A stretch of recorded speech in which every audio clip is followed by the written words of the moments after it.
Dobro jutro, dobar dan svima. Evo danas opet idem malo do šume na jezero. Plan je ostat noćit, ja i dva prijatelja. Pa eto, ostanite uz nas.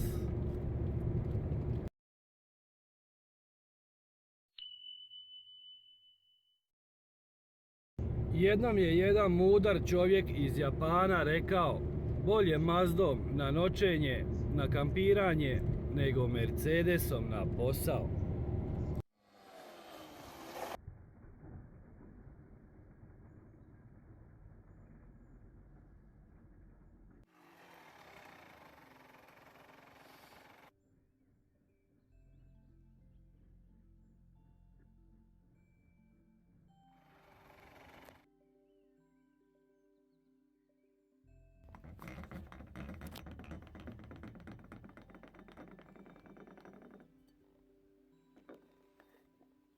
Spašeno.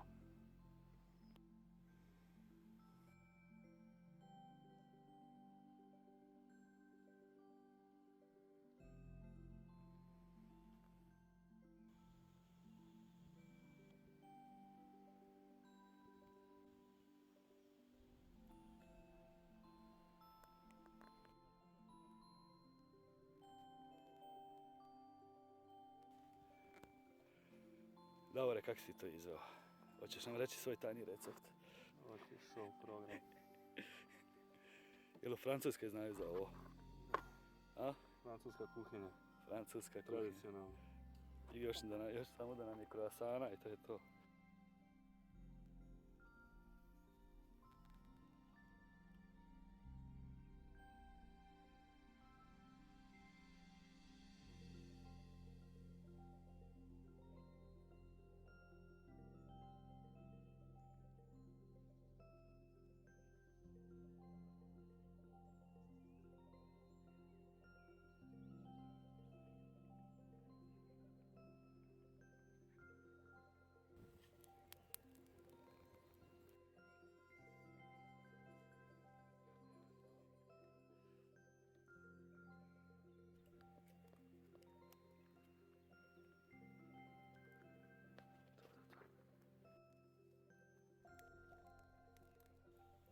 Ja mislim da bi sve moglo to biti pecanje.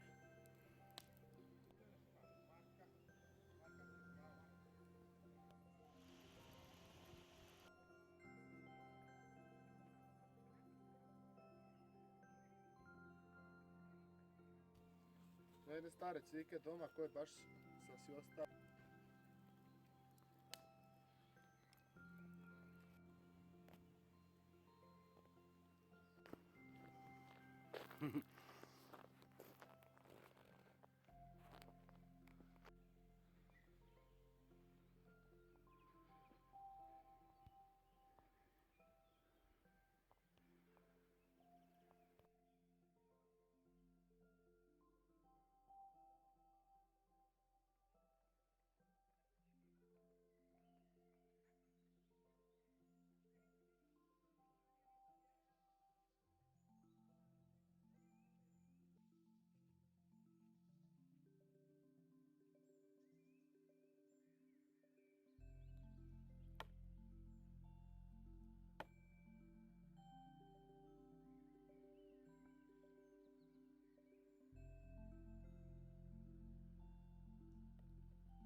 Ovo je doručak.